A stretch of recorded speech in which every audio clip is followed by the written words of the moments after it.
Hey guys, what's up? And today I'm gonna do a review on the new. Come on, guys, it's new. It's still quite new. On the new Stranger Things season 1. So for the past couple of years, I've been watching a lot of big shows: Breaking Bad, Game of Thrones, Lost, Walking Dead. But I seldom watch shows that are more smaller in scale and more humble shows. And now we have Stranger Things, which at first feels like a small time thing, but it gradually becomes a popular, a mainstream monster, which is pretty good. So anyway, it's Netflix original, Stranger Things. Honestly, I think this show is quite true about itself because it's really strange, I have to admit. So there are plot lines and storylines that doesn't relate to each other at all in the beginning, and I don't really understand what the hell is happening at first, which isn't a bad thing because it will slowly expand into something big and more reasonable. There are the smart kids, Dustin, Lucas, Mike, and Will, and Will just suddenly disappeared one day. And end of story. Then we have this other weird scene experiment gone wrong thing, and it's somehow 11. So 11 is a girl who has almost nearly bald hair, and she's this experiment gone wrong. She's a daughter of a scientist. Then we have this cop, the sheriff, Jim Hopper, helping Will's mom, Joyce, to find Will. And then we have another cheesy 80s teenager romance plotline, which doesn't do anything to the story so far, which is basically Mike's sister Nancy and another boy in school, Steve Harrington. They are in love. The show is really weird. It's unnaturally straightforward. It's scene after scene of something happening, and at the beginning it just feels like there's nothing too special, and it has a really weird, freaky vibe to the scenes and the atmosphere. It certainly helps some scenes to build the tension, and it's really thriller. It's a real 80s thriller.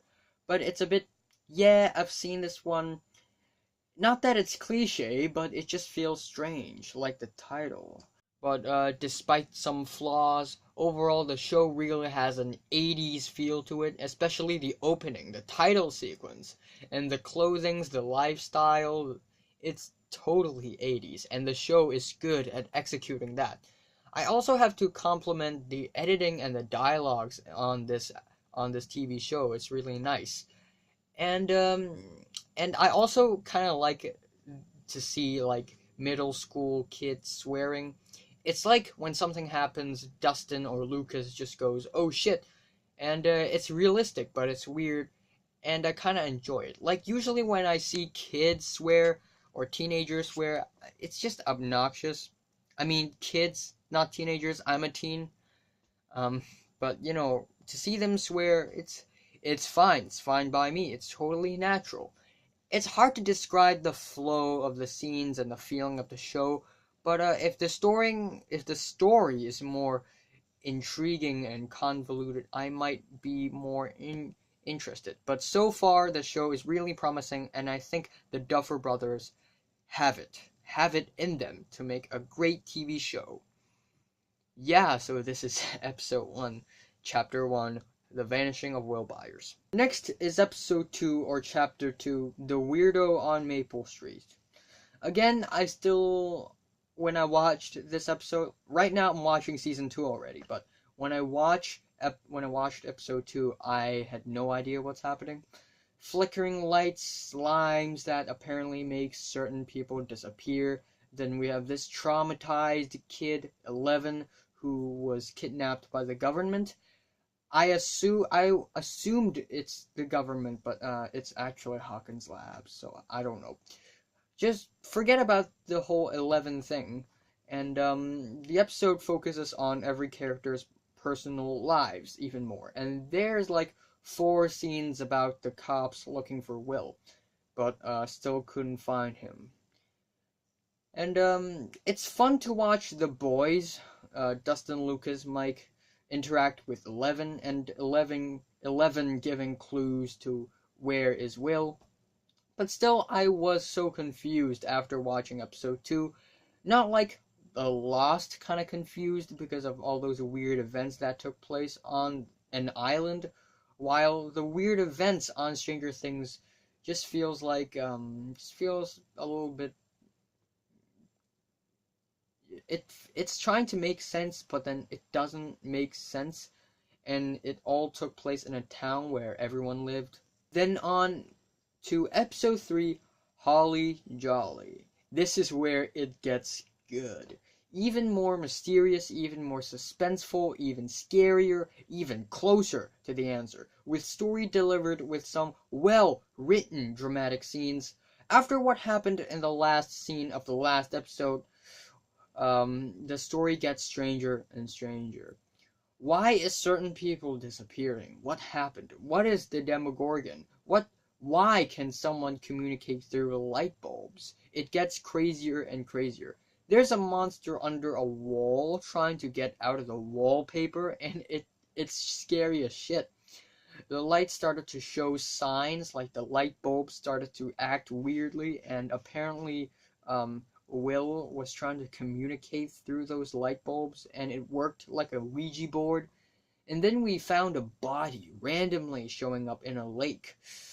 It's like the X-Files meets Twin Peaks, and at the end it got really emotional and fascinating with a remix of David Bowie's Heroes. And because of this episode, I'm hooked, and I'm incredibly interested. Next is episode 4, The Body. Hopper, Nancy, the kids, Eleven, and everyone else is even closer to the answer. Now we all know that Will was probably still alive.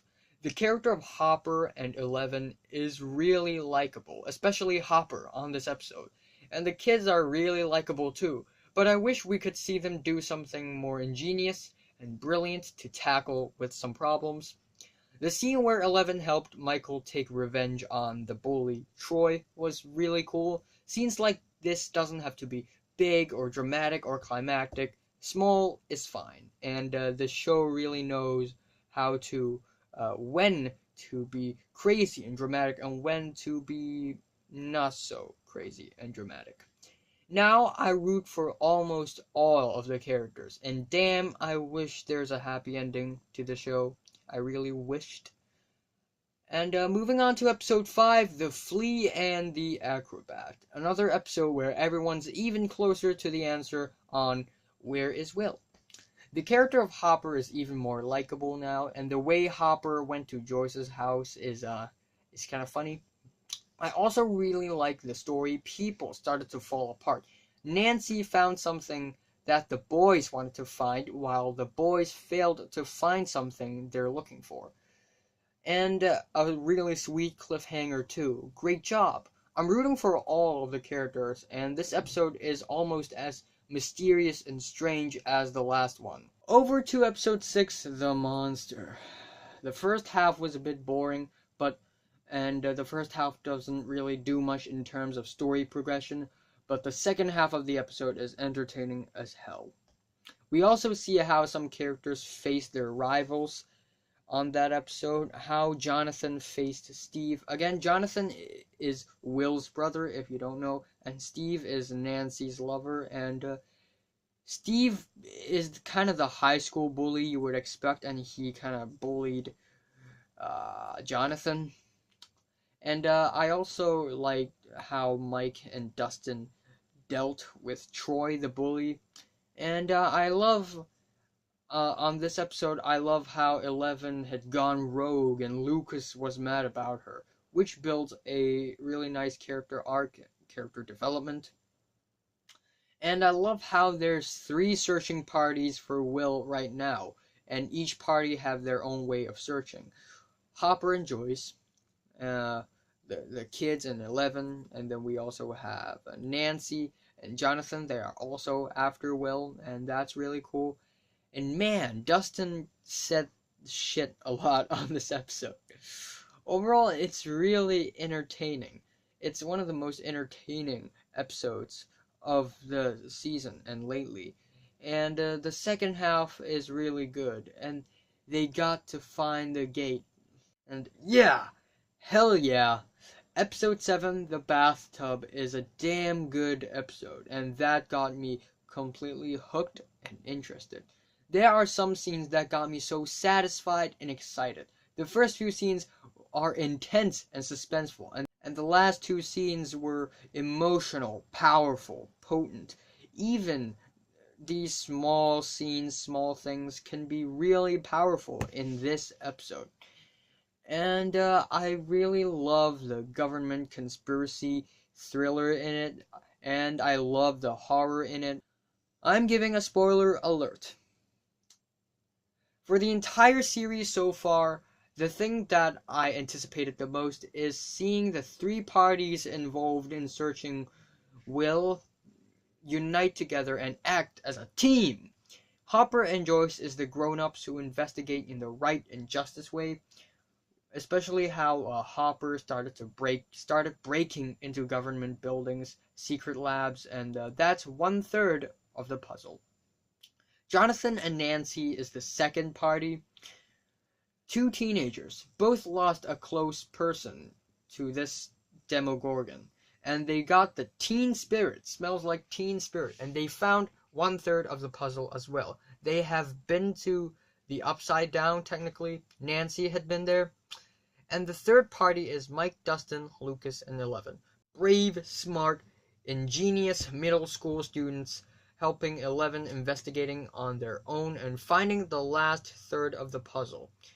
To see them all working together is basically putting all the puzzles together and work as a team to finally find Will and Barbara, and I'm really excited about that. However, bad news is Barbara was dead.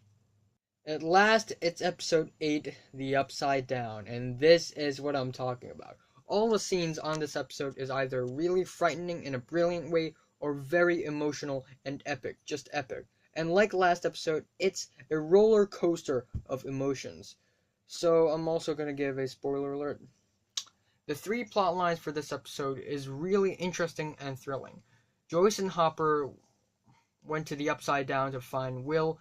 Nancy and Jonathan trying to catch the monster, the Demogorgon, with Steve, Dr. Brenner, and the bad men chasing after the kids and Eleven, and now we have a solid episode.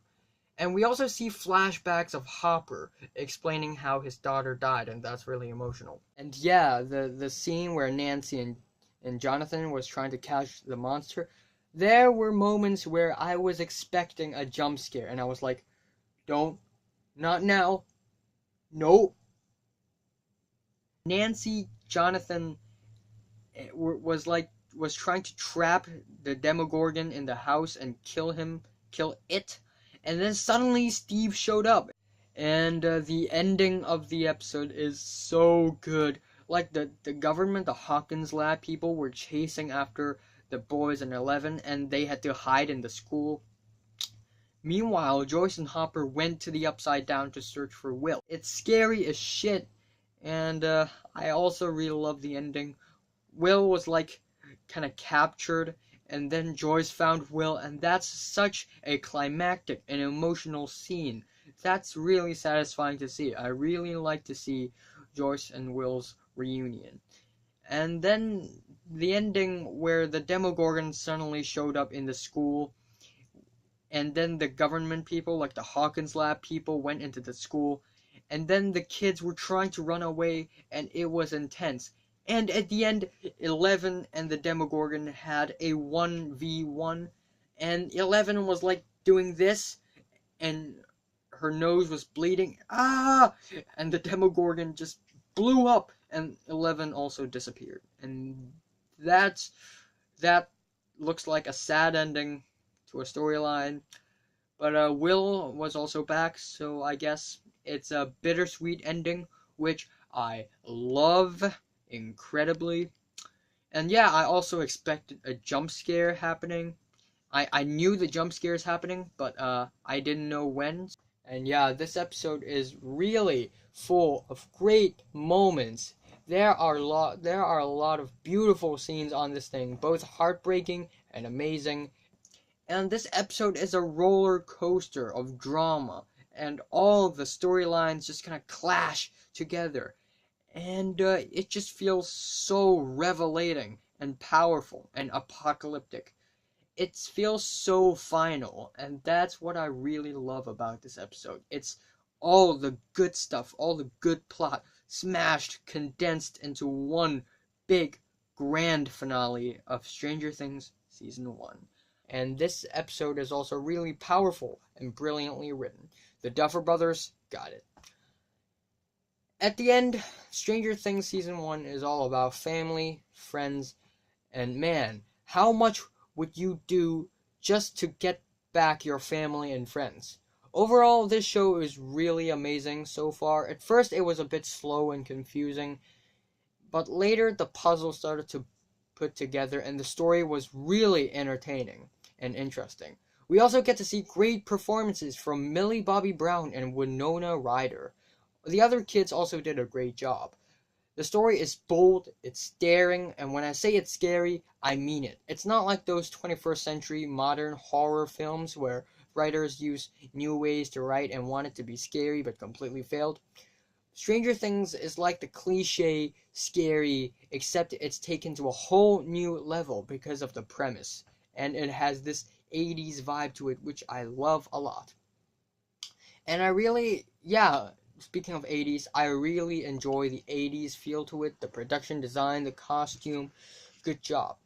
The show might be confusing and slow at first, but it gets really mind-boggling and intriguing afterwards. Everyone did a great job on this show, and the writing for the show is also really fine-tuned and excellent. And I like how the writers pay attention to detail on the show. Yeah. So the worst is episode 2, The Weirdo on Maple Street, and the best is the last episode, The Upside Down. Stranger Things Season 1 is mind-blowing, and I'm giving it a 9 out of 10. So, have you watched Stranger Things Season 1? From 1 to 10, how much would you rate it? Like if you like, and subscribe if you want more.